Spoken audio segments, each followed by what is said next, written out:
One book club's work to counter the state's book bans.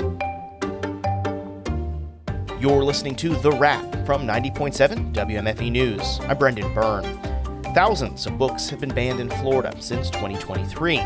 Some private groups are pushing back by offering diverse books and book clubs to students, like Rollins College's Reading Fox Club at Brookshire Elementary.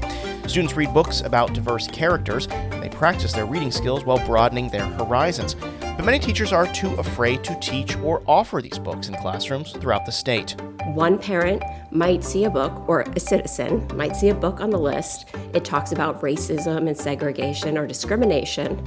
And somebody might file a complaint with the state saying, this is teaching about those topics in an age-inappropriate way. How one book club is working to counter the state's book bans. That's ahead on The Wrap, the big stories this week from 90.7 WMFE News. But first, these headlines. Florida Governor Ron DeSantis has named Glenn Gilzine to fill the remainder of Democrat Bill Cowles' term as supervisor of elections for Orange County. The appointment puts a GOP favorite in charge of county voting for the key 2024 congressional and presidential elections. Gilzine is the administrator for the governor's hand-picked board that took over Disney's former Reedy Creek Improvement District. He's a Republican and the former head of the Central Florida Urban League. Now he replaces Cowles, who retired at the end of January after about 26 years in office. UCF political scientist Aubrey Jewett says DeSantis could have chosen someone with experience running elections during an important election year. But this is the way the governor's chosen to go.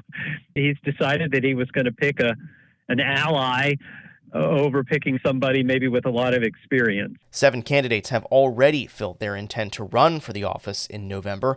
Gilzine is not among them. In Lake County, Republican Supervisor of Elections Alan Hayes is seeking to counter misinformation and build confidence in the election process. He spoke with voters at the Leesburg Public Library this week, but as WMFE's Joe Burns reports, members of the Republican Executive Committee were there to challenge that message. Local Republican Party officials, driven by concerns following the 2020 election, have repeatedly made claims against the supervisor's office. Several in their so-called election integrity group were at the League of Women Voters event. They questioned vote-by-mail signature verification, claimed to have found irregularities, and advocated hand-counting of ballots. Recording Secretary June Lang of Eustis says they're just concerned moms and grandmas who started investigating and found discrepancies. We just started a little mission of finding answers to all these things, and just the hole kept getting deeper and deeper and deeper. Hayes, who is running for re-election, is clearly fed up with allegations he says have been addressed and disproved. It's not misinformation. I call that lies. And the cost is tragic, because it's the undermining of the confidence of the people in their voting system, when I know the integrity of that voting system is tight and secure. Hayes says Lake County residents with questions about the voting process should seek answers from his office and not the, quote, garbage on social media and the internet. Joe Burns, 90.7 WMFE News. After long and contentious negotiations that began in the summer, Orange County school teachers and the district have come to an agreement, giving teachers a 9% raise. The talks stalled over an increase to insurance premiums. Under the original proposal, teachers would have paid collectively around $8.8 million on health insurance. After a final hearing this week, a compromise was reached, and the district will pick up half that cost. School board member Karen Castor-Dental says she's relieved by the compromise, but concerned about the hard feelings that may persist on both sides. Even though we came up with an agreement, I believe there's been harm done. So I hope that we can continue this positive direction and we continue to meet. Teachers will pay the full increase in premiums in the next school year. From here, the union will vote to ratify the contract the earliest on March 28th. These stories and more on our website. Visit WMFE.org. As Florida continues to see cases of measles, the city of Apopka is working to vaccinate its vulnerable population, the unhoused and undocumented, especially those 1 to 5 years old. That's been our push, is try to get those kids at least the opportunity. If they want to get vaccinated, here's an opportunity for you. WMFE's health reporter Joe Mario Pedersen is following that story. Visit WMFE.org for more.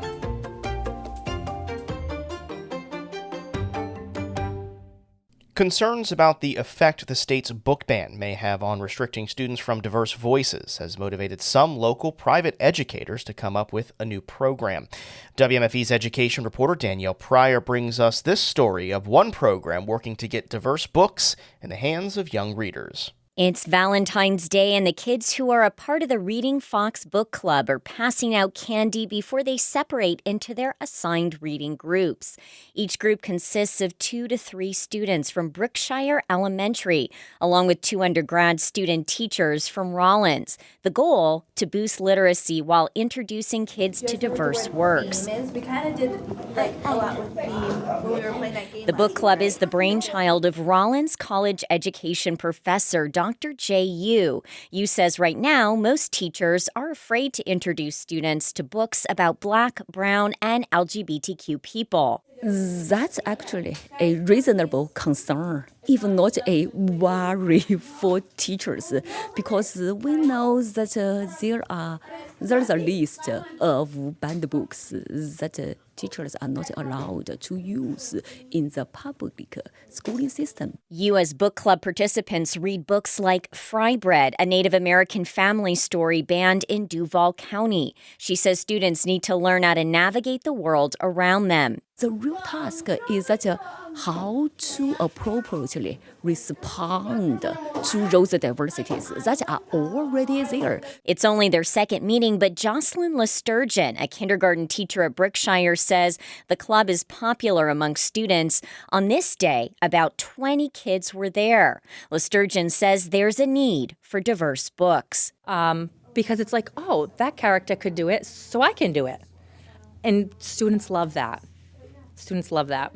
Since the passage of HB 1069 last year, the Florida Freedom to Read Project says thousands of books have been banned here. Republican Governor Ron DeSantis, at a recent press conference, called on lawmakers to reform the law to make it more difficult to challenge classics like To Kill a Mockingbird. I really hope that could put an end to the games that have happened. There is nothing in state law that would require not having any of these classic works in a school setting. These books have been there for generations. But as the legislature works on a rule that would curtail these challenges, teachers are still trying to navigate laws regarding book bans and what books they make accessible for students.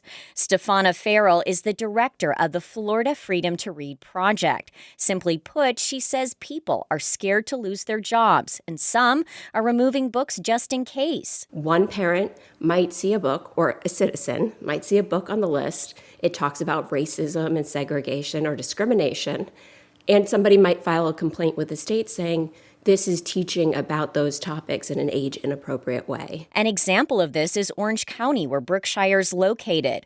Almost 700 books were removed from Orange County classrooms in 2023, though there were only 10 challenges filed. This school year, there's been only 1 official challenge. Volusia's had 34 challenges, Seminole 10, Brevard 1, and Marion's received no book challenges this school year. Farrell says there needs to be training around the law and how it's enforced. Back at the Reading Fox Book Club, kindergarten teacher Jocelyn Lesturgeon says, regardless of what happens at the state level, we have a diverse community here. We have new students coming every day from all over the world, truly. And then it can be isolating coming to a new place. And seeing yourself in text is so important. It encourages you to become a reader, a learner. Danielle Pryor, 90.7 WMFE News. That's it for the wrap this week, but stay listening. The Biden administration is eliminating a phased-in approach to PACT Act health care for military veterans who may have had exposure during service. It immediately grants access for millions more veterans who can get free treatment for a long list of exposure-related illness. Next week, WMFE's Joe Burns reports on how the Orlando VA healthcare system is working to bring coverage to even more Central Florida veterans. This podcast is produced by 90.7 WMFE News with assistance from News Director Latoya Dennis and Digital Director Ryan Ellison. I'm Brendan Byrne. This is The Wrap.